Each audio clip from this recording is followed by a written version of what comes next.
በወላይታ ሶዶ ዩኒቨርሲቲ የቦዲቲ ካምፓስ ዘንድሮ ተማሪዎችን በመቀበል ስራ መጀመሩ ለህብረተሰቡ ጥያቄ ምላሽ የሰጠ በመሆኑ በካምፓሱ የትምህርት አሰጣጥ ውጤታማ እንዲሆን የሁሉም አካላት ድጋፍ እንደሚያስፈልግ የደቡብ ኢትዮጵያ ክልል የመንግስት ዋና ተጠሪ አቶ ገብረ መስቀል ጫላ ገለጹ።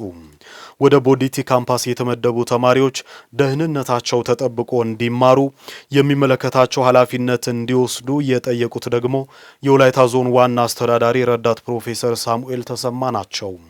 የወላይታ ሶዶ ዩኒቨርሲቲ ቦዲቲ ካምፓስ ከ600 በላይ አዲስ የሪሚዲያል ትምህርት ተከታታይ ተማሪዎችን ተቀብሏል። ፍሬው ተስፋዬ ተጨማሪውን ታስመለክተናለች። የወላይታ ሶዶ ዩኒቨርሲቲ የቦዲቲ ካምፓስ ስራ ሳይጀምር መቆየቱ በከተማው ማህበረሰብ ዘንድ ጥያቄ ሲፈጥር ቆይቷል። አሁን የካምፓሱ ግንባታ ተጠናቆ አገልግሎት ለመስጠት በቅቶ ተማሪዎችን መቀበል ጀምሯል። ሰሞኑን ወደ ካምፓሱ የተመደቡ ተማሪዎች በከተማው ነዋሪዎች ለተደረገላቸው መልካም አቀባበል በማመስገን ግቢው አዲስ በመሆኑ የሚጎሉ ነገሮች መኖራቸውን አንስተው ቤተ መጻሕፍት በቅድሚያ ቢስተካከል ሲሉ ጠይቀዋል። ያመጡን የተቀበሉን በፍቅር የተንከባከቡን ፍቅርን አሳይተውናል እና በጣም ደስ ይል ነበር። ግቢ ከገባን በኋላ መቀባበላቸው በጣም ጥሩ ነበር። ላይብራሪም ደግሞ የቴክኒክ እና ሙያና የግብርና ስለሆነ እኛ ደግሞ ያው ከ9 ጀምሮ ያሉት መጽሐፎችን ጋይዶችን ማንበብ ስለምንፈልግ ያጥረት አለብንና ያጥረት ቢስተካከልልን። ሩሞቹም ምርጥ ናቸው። አልጋዎቹም ገብተዋል። ያው እየገባም ያለ ስላለ ግቢው ገና አዲስ በመሆኑ የተነሳ ገና እቃ ያሟላሉ ስለሆነ በቃ ለመማሪያ የሚሆኑትን ነገሮችም እንዲያስተካክሉልን። ወደ ካምፓሱ የተመደቡ ተማሪዎች ትምህርት በአግባቡ እንዲከታተሉ ምቹ የመማር ማስተማር ሁኔታና ስፍራ ለማመቻቸት በከተማ አስተዳደሩና በዩኒቨርሲቲው እንደሚሰራ ተመላክቷል። ያው እንደሚታወቀው የቦዲቲ ካምፓስ ዘንድሮ ነው ተማሪን የተቀበለው። ዘንድሮ የሬሜዲያል ተማሪዎችን የተቀበልነው ከሬሜዲያሎችን ናቹራል ሳይንስ ተማሪዎችን ወደ 796 የሚሆኑ ተማሪዎችን ተቀበለን ከጥር 7 ጀምሮ ወስደን ተማሪዎችን ያው ወደ ቦታ አስይዘናቸዋል። በአሁኑ ሰዓት ኦሬዲ ጨረታ አልፎ ኮንትራክተር ወስዷል። ቦታውንም ሴሌክት አድርገን ከተወሰነ ጊዜ በኋላ ግንባታዎች ይጀመራሉ። ከዛ ውጪ ደግሞ ከደህንነት ጋር የተገናኘ እኛ የአካባቢ ወጣቶችን ስልጠና አዌርነስ ክሬት አድርገናል። የኛ ጥበቃዎቹ ይገባሉ። ምንም ለጸጥታ ስጋት የሚሆን ነገር የለም። ለከተማ አስተዳደር ለዩኒቨርሲቲ ተማሪዎችም ይሁን ለአጠቃላይ ለዩኒቨርሲቲ ስታፍ ለስራ ለመማር ማስተማር ስራ ምቹ እንዲሆን አስፈላጊው ነገር ሁሉ ከከተማ አስተዳደር ይደረጋል። በተጨማሪም በስተመጨረሻም ከዛሬ 6 ዓመት በፊት ቀድሞ በቤቶች ልማት ኤጀንሲ ተገንብቶ ለረጅም ዘመናት ቆሞ የነበረው ህንፃ ወደ ስራ ማስገባት እንዳለበት ታምኖ በታሪክ አጋጣሚ የነን መነሻ ሐሳብ በመቀበል ህንፃው ለዩኒቨርሲቲ እንዲተላለፍ የወሰኑት ከፍተኛ የአመራር አካላትን ጨምሮ ይህ ተቋም ይሁን እስኪሆን ድረስ ማለትም እስከዛሬው ቀን በረጅም ጊዜ ሂደት ውስጥ ከፍተኛ አስተዋጽኦ ያበረከቱ ቦታዎች በፊት ላደረጉት ትብብር ብቻም ሳይሆን ቀጥለን ለምንሰራው ስራ ጭምር ለሚያሳዩት ይሁንታ እና ትብብር በእኔና በከተማ አስተዳደር ስም ትልቅ እውቅናና ምስጋና ለማቅረብ የዩኒቨርሲቲው ፕሬዝዳንት ዶክተር ጉሌ ጉቼ የካምፓሱን አቅም ለማሳደግና በቂ አደረጃጀት ለመፍጠር የሁሉም አካላት ትብብር ያስፈልጋል ብለዋል። ዞኑ ማሰብ ያለበት ይሄ ተቋም አሁንም ይላለው እደፍራለሁ ከካምፓስነት ወደ ዩኒቨርሲቲ ማደግ እንደሚችል ታሳቢ በማድረግ የሚያስፈልጉ ነገሮችን በመተባበር ራዕዩን ከኛ ጋር እንድንሰንቅ እጠይቃለሁ። ከሀገሪቱ ከተለያዩ አካባቢዎች የመጡ ተማሪዎች በከተማ አስተዳደር በሚኖራቸው ቆይታ ደህንነታቸው ተጠብቆ ትምህርታቸውን በተገቢ እንዲከታተሉ የከተማው ነዋሪዎች እንዲደግፏቸው ጥሪ ቀርቧል። በርካታ ተማሪዎች ወደ ወላይታ ሶዶ መርጦ ሲመጡ ያለ ምክንያት አይደለም። አካባቢው ሰላማዊ ስለሆነ ምቹ ስለሆነ ህዝቡ እንደራሱ ልጆቹን ተቀብለው ማስተናገድ የሚችል ነው ብሎ የልጆቹ ቤተሰብ ሁሉ በእኛ ላይ እምነት ስለጣሉ ነው። ስለዚህ እንደኛ ልጆቻችን ተንከባክበን ተመርቀው እስኪወጡ ድረስ ዛሬ ሪሜዲያል ጀመርነው ይቀጥላል። ስለዚህ ተመርቀው እስኪወጡ ድረስ ልዩ ድጋፍ በተለይ ሰላምና ጸጥታን በማስከበር የተማሪዎች ሞባይል ንጥቂያ የተለያዩ ነገሮች እንዳይኖሩ የከተማ ህዝብ ከተማሪዎች ጎን ቆሞ እንደራሱ ልጆች ልክ እናንተ ልጆች ሌላ ቦታ እንዳሉ ሁሉ ከሌላ ቦታ የመጡ ልጆች እዚህ ስላሉ እንደራሳችሁ ልጆች አድርጋችሁ እንክብካቤ አድርጋችሁ የመጀመሪያ ባች አስመርቃችሁ እንደዚሁ በጋራ የምንገናኝበት ጊዜ ይፈጠራል። በወላይታ ሶዶ ዩኒቨርሲቲ የቦዲቲ ካምፓስ ዘንድሮ ተማሪዎችን በመቀበል ስራ መጀመሩ ለህብረተሰቡ ጥያቄ ምላሽ የሰጠ በመሆኑ በካምፓሱ የትምህርት አሰጣጥ ውጤታማ እንዲሆን የሁሉም አካላት ድጋፍ እንደሚያስፈልግ የደቡብ ኢትዮጵያ ክልል የመንግስት ዋና ተጠሪ አቶ ገብረ መስቀል ጫላ ገልጸዋል። በርካታ የሚያስፈልጉ ካምፓስ የሚያደርጉ መስፈርቶች ገና ስለሆኑ አስተዳደሩ ይህንን ምቹ ሁኔታ ፈጥሮ ለዩኒቨርሲቲው የማስረከብ ኃላፊነት አለበት። ዞኑም ደግሞ ይህንን ጉዳይ በአጀንዳው ይዞ መከታተልና ይሄ ስራ እስኪጠናቀቅ ድረስ እንደተከታተለ ሁሉ ተከታትሎ ተግባራዊ ማድረግ ይጠበቃል። እንደ ክልል መንግስት ለኛ ትልቅ ደስታ ነው፣ እንደ ፓርቲም ትልቅ ስኬት ነው። ስለዚህ እንደዚህ አይነት ካምፓሶችን ማስፋት መንከባከብ መንግስት የሰጠውን እድል አሟጠን መጠቀም ውጤታማ ማድረግ የክልሉ መንግስት ድርሻ ስለሚሆን እኛም ከህዝቡ ጎን በመሆን መንግስት በተለይ ፌደራል መንግስት የሚያስቀምጣቸውን አቅጣጫዎች ተከትለን ውጤታማ ካምፓስ የሚያድግ ካምፓስ ሲሜትር የሆኑ ምሁራን የሚወጡበት ካምፓስ ለማድረግ የበኩላችንን አስተዋጽኦ እንወጣለን። የአእምሮ ጤና ችግር የሚያስከትለውን ማህበራዊ፣ ኢኮኖሚያዊና ሌሎች ችግሮችን ለመፍታት የወላይታ ሶዶ ዩኒቨርሲቲ በማህበረሰብ አቀፍ አገልግሎት ዘርፍ አቅዶ እየሰራ መሆኑን አስታወቀ።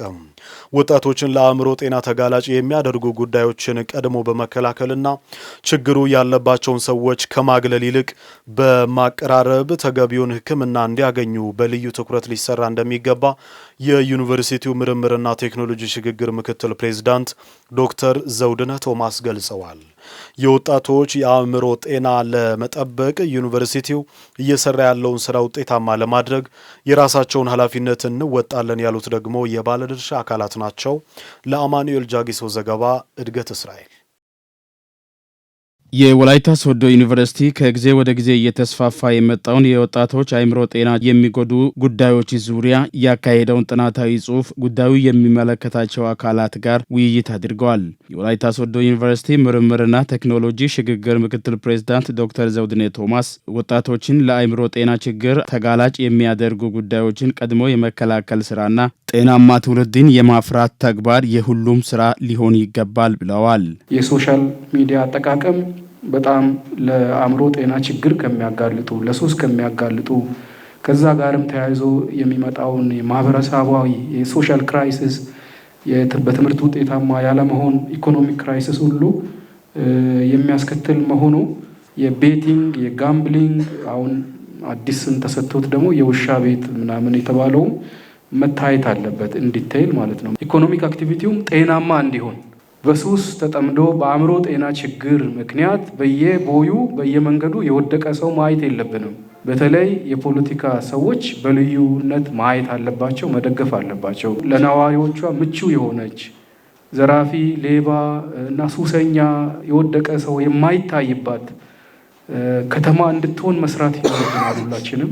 ስለዚህ የአእምሮ ጤና ችግሮችን ከመቅረፍ አንጻርና የእስ ተጠቃሚነትን ከመከላከል አንጻር ማህበረሰቡ ግንዛቤ ማግኘት አለበት። ማህበረሰቡ ብቻ ሳይሆን ስቴክሆልደሩ፣ የፖለቲካው አመራር፣ አጠቃላይ ህዝቡ ግንዛቤ የተሻለ ግንዛቤ ማግኘት አለበት። እሱ የመጀመሪያው ነው የሚሆነው። የወላይታ ሶዶ ዩኒቨርሲቲ የአእምሮ ጤና ችግር በወጣቱ ላይ የሚያስከትለውን ማህበራዊ፣ ኢኮኖሚያዊና ሌሎች ዘርፈ ብዙ ችግሮችን ለመፍታት በማህበረሰብ አቀፍ አገልግሎት ዘርፎች በርካታ ስራዎችን አቅዶ እየሰራ መሆኑንም ዶክተር ዘውድነህ ተናግረዋል። ሕክምና የሚፈልጉ ካሉ በእኛ ኢንተርቬንሽን ሕክምና የመድኃኒት ሕክምና ሊሆን ይችላል። የንግግር ሕክምና የሚባል አለ። ካውንስል አድርገን ተነጋግረን ከነሱ ጋር ውለን አድረን ሰዎችን ልንፈውሳቸው እንችላለን። አይዞሌት ስቲግማውን አይዞሌሽኑን ትተን አቅርበን በንግግር ላይፍ ስኪላቸውን እንዲቀይሩ በመደገፍ ማከም እንችላለን። የንግግር ሕክምና አለ፣ የመድኃኒት ሕክምና አለ። እንደየጉዳዩ አይነት እነዚህን ኢንተርቬንሽኖች እየወሰድን በተለይ ወደ ትምህርት ገበታቸው መመለስ የሚችሉ ወደ ትምህርት ገበታ እንዲመለሱ፣ ወደ ስራ መመለስ ለሚችሉት የስራ እድሎችን ከመፍጠር አንጻር በቀጣይ ሰፊ ስራዎችን በእቅዳችን አካተን የምንቀጥል ይሆናል። ጥናቱን በደንብ ኢንሪች አድርገን በወላይታ ዞን እንዲሁም በዳውሮ ዞን ባሉ የተለያዩ ማህበረሰቦች ይህንን የማህበረሰብ አገልግሎት አስፍተን የምንሰጥ ይሆናል። የመድረኩ ተሳታፊ ባለድርሻ አካላት በበኩላቸው የወጣቶችን የአእምሮ ጤና የሚጎዱ አደንዛዥ እጽ ጨምሮ ሌሎች በርካታ ጎጂ ልማዶች እየተስፋፉ መምጣታቸውን ገልጸው ዩኒቨርሲቲው ይህንን ችግር ለመፍታት እየሰራ ያለው ስራ ውጤታማ እንዲሆን የራሳቸውን ኃላፊነት እንደሚወጡ ነው የተናገሩት። ፓራ ቤቶች፣ ጫት ቤቶች ድሮ ዲስከሬጅ ይደረጉ ነበር። አሁንም ሙያ ፍቃድ እየተሰጠ በጣም የሚሰራበት ፊልድ ሆኗል። ስለዚህ ሙያ ፍቃድ የሚሰጠው አካል በዚሁ ጉዳይ ላይ በደንብ ሊሰራበት ይገባል። ምክንያቱም ጫት፣ መጠጥ ሪዋርዲንጎች ናቸው። አእምሮን በጣም የሚያስደስቱ ነገሮች ስለሆኑ ሰው ከዛ ለመውጣት በጣም ይታገላል። ቀጣይ ሊሰራ የሚገባ ብዬ ማስበው ወጣቱን ያማከለ የአእምሮ ጤና ሕክምና መስጠት በስፋት በደንብ አድርጎ እንደየ ችግሮቹ ቅድም እንደተጠቀሱት ዘርፍ ሰፋ ያለ ወጣቱን ያማከለ የአእምሮ ጤና ሕክምና መስጠት። ሚዲያዎች ከፍተኛ ሚና አላቸው። እዚህ ላይ ሚዲያዎች በስፋት መሰራት አለበት። እዚህ ጋር የአእምሮ ጤና ችግር የሚያስከትለው ምንድነው የሚለው ላይ በጣም እንደ ዘመቻ ሚዲያዎች በጣም መስራት ሽፋን መስጠት መቻል አለባቸው። ከችግሩ ግን እንዴት መውጣት ይቻላል? በዋናነት ቤተሰብ ጀምሮ ነው ይሄን መከላከል የምችለው። ታማሚ ነው ልጁ፣ ቃሚ ነው ልጁ፣ አጫሽ ነው የሚል ከሆነ ከቤት አውጥቶ ወይም በአካባቢ ኢግኖር ሊደረግ የማይገባ ጉዳይ ነው። ኢግኖር እንዳይደረግ አካባቢው በራሱ ሰብሰብ አድርጎ ከቤተሰብ ጀምሮ መምከር አለበት። ይሄን የምታደርገው ለምንድን ነው ብሎ ወደ ራሱ መሳብ አለበት። ወደ ኮሚኒቲው መምጣት አለበት እና ከኛ ይጠበቃል፣ ከእያንዳንዳችን ከቤተሰብ፣ ከዛ ወደ ተቋም ይመጣል። የአእምሮ ጤናና የስነ ልቦና ችግር ላለባቸው ሰዎች አስፈላጊውን እንክብካቤ በመስጠትና ከበሽታው እንዲያገግሙ የማድረግ ስራ ሊጠናከር ይገባልም ተብሏል። ትውልዱን ስለ ታሪክ፣ ባህልና ቋንቋ ማስተማርና ማሳወቅ የአንድ ቤተሰብና መላው ማህበረሰብ ኃላፊነት እንደሆነ ይታመናል። ስንቶቻችን ይሁን የወላይታን ታሪክ፣ ባህልና ቋንቋ ልጆቻችን እንዲያውቁ ኃላፊነት እየተወጣን የምንገኝ። በዓለም ቅርስነት የተመዘገበው ጊፋታ በዓል እሴቶችና ሌሎች ባህሎችን ትውልዱ ለማሳወቅ ምን መደረግ አለበት ስትል ትርንጎ ሙሉ የተለያዩ ህብረተሰብ ክፍሎችን አነጋግራ ተከታዩን አሰናድታለች።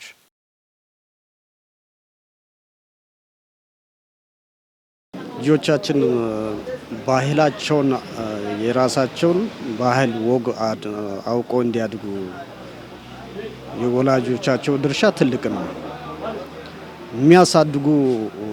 ልጆቻቸውን የሚያሳድጉ ቤተሰቦች በሚገባ ባህሉን የተረዱ መሆን መቻል አለባቸው። ባህል ተያይዞ እየተወራረሰ የሚመጣ ነገር ነው። ከአንድ ትውልድ የሚጀምር ነገር አይደለም። ከአያት ከቅድመ አያት ተያይዞ የሚመጣ ነገር ነውና እኛ እንደ ወላይታ ህዝብ የራሳችን ባህል ወግ ያለን ህዝቦች ነን። ኩሩ የኢትዮጵያዊ በኢትዮጵያ ውስጥ ደግሞ ወላይታ የራሱን ቋንቋ የራሱን ባህል ወግ ያለን ህዝቦች ነን እና ልጆቻችን ይሄን አውቆ ማደግ መቻል አለባቸው።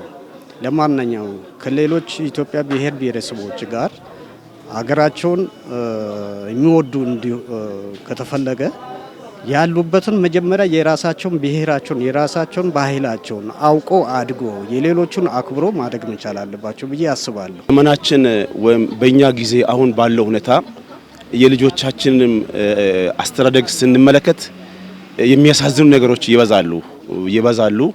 የወለዱ ወላጅ የሆኑ አባት እናትም የሚያዝኑበት በልጆቻቸው ላይ የሚያፍሩበት ነገር ይበዛል በዚህ ሰዓት ማለት ነው። ያ ምንድነው?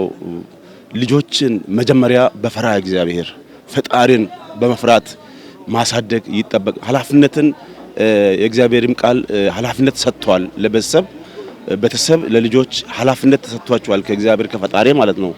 እና በፈሪሃ እግዚአብሔር የሚያድጉ ልጆች መንግስትን፣ አካባቢን የአካባቢን የኑሮ ዘይቤን ተከትሎ ያድጋል። መንግስት ምንድነው የሚፈልገው? በዚህ ሰዓት ከኔ ምን ይፈልጋል? እኔ የት መድረስ አለብኝ? አካባቢን እንዴት መርዳት እችላለሁ? ተምሬ አድጌ ጥሩ ቦታ ደርሼ ለአካባቢ ምን መልካም ስራ ልስራ በሚል ማደግ የሚያስፈልጉ ነገሮች ናቸው። ያን ነገር የመጀመሪያው ትምህርት ቤት ከቤተሰብ ነውና ቤተሰብ በኃላፊነት ልጆቻቸውን መጀመሪያ ማሳደግ ይጠበቅባቸዋል። ልጆች መጀመሪያ በራሳቸው ደረጃ በአስተሳሰብ ደረጃ እንዲህ አይነት አስተሳሰብ ያላቸው ሰዎች ራሳቸው በዛ ጉዳይ ግንዛቤ ሊኖራቸው ይገባል። ግንዛቤ ማለት ቋንቋ የትኛውም ቋንቋ መግባቢያ ነው። የትኛውም ቋንቋ ከአንዱ ሚያስ ከአንዱ የሚበልጥ ቋንቋ የለም። ግን የራስን ቋንቋ አፍ መፍቻ ቋንቋን መናገር የመጀመሪያ በጣም ሳይንስም የሚደግፈው አስፈላጊም ነገር ነው። በዚህ ጉዳይ ቤተሰብ በራሱ ግንዛቤ ከሌለው በስተቀር በራሱ በዚህ ጉዳይ ችግር ያለው ሰው ካልሆነ በስተቀር የማያውቅ ሰው ካልሆነ በስተቀር በአፍ መፍቻ ቋንቋ ልጆች እንዲናገሩ ማግፋፋት ብቻ ሳይሆን እንደው ይሄ እዛ ውስጥ መግባት በጣም ስህተት መሆኑን ማስረዳት አለበት። ግፋታ ባህል የወላይታ ህዝብ የራሱ የሆነ አመቱን ጠብቆ የራሳቸውን የሚያከብሩበት ግፋታ ባይራ ታላቅ እንደማለት ነገር ነውና ይሄን ከሃይማኖት ነጥሎ ባህልና ሃይማኖትን በመነጠል ነው ልጆቻቸውን ማስተማር መቻል አለባቸው። ሁለቱን አንድ ላይ ባይደባለቁ ለይቶ ባህሉንና ሃይማኖቱን ካለዩት በጣም ይቸገራሉ። ይሄ ነው አሁን በወላይታ አካባቢ ያለው ትልቁ ችግር እየተነሳ ያለው በሃይማኖት አካባቢ ተጽዕኖ ያለ ይመስላል። ስለዚህ ከዚህ አይነቱ ውጪ ወጥቶ ልጆች ባህላቸውን አውቆ እንዲያድጉ ማድረግ ወላጆች የራሳቸውን አስተዋጽኦ ማድረግ መቻል አለባቸው የሚል ነው ያለኝ። ገና የሚያድጉ ብላቴኖች ማንን ነው የሚያዩት? ከራሱ ከፍ ብሎ ያለውን ሰው ያያል። ከፍ ብሎ የተወለደ ወይም እሱን የሚቀድም ታላቅ የሆነ ጥሩ ነገር ቢያደርግ ያ ታናሹ ወይም ብላቴኖች ታናንሾቹ ታላቆቹን አይተው ያድጋሉ። ከፍተኛ ተጽዕኖ አለ። አሁን ለጠየቅሽው ጥያቄ ከፍተኛ ለአካባቢ በጣም ከፍተኛ ተጽዕኖ አለ። የአስተዳደግ ችግር ማለት ነው። ስለዚህ የስጋት አቅጣጫዎች አሉ። እነዛ ነገሮች ስላሉ እነሱን ቀድሞ ከህፃናት ቀድሞ ያሉ ወጣቶች ማስተማር የሚችሉ መምከር የሚችሉ አባቶች ብቻ ሳይሆን ወጣቶች ጥሩ ባህሪ ይዘው ጥሩ ባህሪ እነሱን የሚከተሉ እንዲያድጉ ማስተማር ይጠበቅባቸዋል።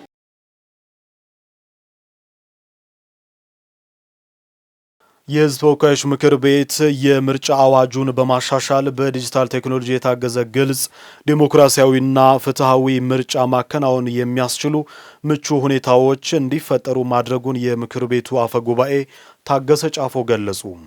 ምክር ቤቱ 7ኛው ሀገራዊ ጠቅላላ ምርጫ ፍትሃዊ፣ ሰላማዊና ተአማኒነት ያለው ሆኖ እንዲጠናቀቅ አስፈላጊ የህግ ማሻሻያዎች ማድረጉን ጠቁመዋል። ነህሚያ ገነቱ ዝርዝሩን ታስመለክተናለች። የኢትዮጵያ ብሔራዊ ምርጫ ቦርድ የ7ኛው ሀገራዊ ጠቅላላ ምርጫ የመራጮች ምዝገባ ከየካቲት 7 እስከ መጋቢት 7 ቀን 2018 ዓ.ም እንዲከናወንና የድምጽ መስጫ ግንቦት 24 ቀን 2018 ዓ.ም እንዲሆን መወሰኑ ይታወሳል። ቦርዱ ይህንን ታሳቢ በማድረግ ከግብአት ማሟላት እስከ ስልጠናና የግንዛቤ ማስጨበጫ ስራዎች የተለያዩ ዝግጅቶችን ማድረጉን አስታውቋል። የህዝብ ተወካዮች ምክር ቤት አፈ ጉባኤ ታገሰ ጫፎ ለኢትዮጵያ ዜና አገልግሎት እንዳሉት የኢትዮጵያ ብሔራዊ ምርጫ ቦርድ በሀገሪቱ ምርጫና ድምጽ ውሳኔ የሚያካሂድ ገለልተኛ ህገ መንግስታዊ ተቋም ነው። ቦርዱ በህገ መንግስቱ መሰረት 7ኛውን ሀገራዊ ምርጫ ለማካሄድ በቂ ዝግጅት ማድረጉን በሪፖርቱ ማረጋገጡን ገልጸዋል። ምክር ቤቱ 7ኛውን ሀገራዊ ጠቅላላ ምርጫ ፍትሃዊ፣ ሰላማዊና ተአማኒነት ያለው ሆኖ እንዲጠናቀቅ አስፈላጊ የህግ ማሻሻያዎች ማድረጉን አፈጉባኤው ጠቁመዋል። በተለይም አዋጁ አዋጅ ቁጥር 1162 ዝባር 2111ን በማሻሻል የእጩዎችና የመራጮችን ምዝገባ እንዲሁም ሌሎች የቦርድ ስራዎች በዲጂታል ቴክኖሎጂ የታገዙ እንዲሆኑ አስቻይ ሁኔታ መፍጠሩን አብራርተዋል። ምርጫ ቦርድ አስፈላጊው ዝግጅት አጠናቆ የምርጫውንም ደግሞ ጊዜ ሰሌዳ አውጥቶ በቂ የሚባል ስራ የተሰራ ይገኛል። ዘንድሮ ደግሞ በአዋጅ ማሻሻያ አድርገን የዲጂታል ቴክኖሎጂ ተጠቅመው ስራቸውን መምራት እንዲችሉ የሚያስችል ሁኔታ ተፈጥሯል። የመንግስት ለምርጫ ቦርድ አስፈላጊውን አስቻይ ሁኔታ ፈጥሯል ለማለት እንችላለን። ከዚህ በመነሳት በየደረጃው ደግሞ ወደ ክልሎች በሚንቀሳቀሱበት ጊዜ ክልሎቻችን ደግሞ አስፈላጊውን ደግሞ ምቹ የስራ አካባቢ በመፍጠርና በማሟላት ለምሳሌ ጽህፈት ቤቶች፣ የቁሳቁስ ማከማቻዎች እንደዚሁም የማጓጓዣ አገልግሎቶችን ደግሞ ሁሉም በማቅረብ የተሳካ ስራ ሰላማዊ ዴሞክራሲያዊና በህዝቡ ደግሞ ታማኝነት ያለው ምርጫ እንዲከናወን ማስቻል ይኖርባቸዋል። የሲቪል ማህበራት ድርጅቶች ምርጫውን በመታዘብና ለመራጮች ግንዛቤ በመፍጠር ረገድ ወሳኝ ሚና እንዳላቸው ገልጸዋል። መንግስት በኢትዮጵያ ብሔራዊ ምርጫ ቦርድ ጥያቄ መሰረት የምርጫውን ግልጽነትና ተአማኒነት የሚያሳልጡ ዝግጅቶችን እያደረገ መሆኑን ተናግሯል። ማህበራት ምርጫውን በመታዘብ ስራ ላይ አስፈጻሚዎችን በማሰልጠን ስራዎች ላይ ለመራጩም ግንዛቤ በመፍጠር ስራ ላይ ይሰማራሉ። ምርጫው ላይ አሉታዊ ተጽዕኖ የሚፈጥር የትኛውንም ህግ ማዕቀፍ እንደማናወጣም ከነሱ ጋር ተነጋግረን የተስማማን ስለሆነ ለምርጫው አስቻይ ሁኔታዎች ሁሉ ለማድረግ በመንግስት በኩል በቂ ዝግጅት ያለ መሆኑን ለማረጋገጥ እወዳለሁ። የሰባተኛው ሀገራዊ ጠቅላላ ምርጫ ሂደት በብሔራዊ መግባባት እንዲከናወን ጥረት እየተደረገ መሆኑን የጠቀሱት አፈጉባኤው ለምርጫው ስኬታማነት ሁሉም አካላት የድርሻቸውን እንዲወጡ ጥሪ ቀርቧል። ምዝገባ ተጀምሯል። እስከ የካቲት 1 ድረስ ይቀጥላል። ከዛ በኋላ ከየካቲት 7 እስከ መጋቢት 7 ድረስ ደግሞ የመራጮች ምዝገባ ይከናወናል። የመራጮች ምዝገባም በምን አይነት መልኩ ይከናወናል በሚለውም ላይ ተግባብተናል። ስለዚህ ሰባተኛው የሀገራዊ ምርጫ ሰላማዊ ዴሞክራሲያዊ ታማኝነት ያለው ምርጫ ሆኖ እንዲጠናቀቅ ሁላችንም ኢትዮጵያውያን በሙሉ ተቋማት በሙሉ አስፈላጊውን ሁሉ ድጋፍ እንድታደርጉ በራሴና በሕዝብ ተወካዮች ምክር ቤት ስም ጥሬን አቀርባለሁ።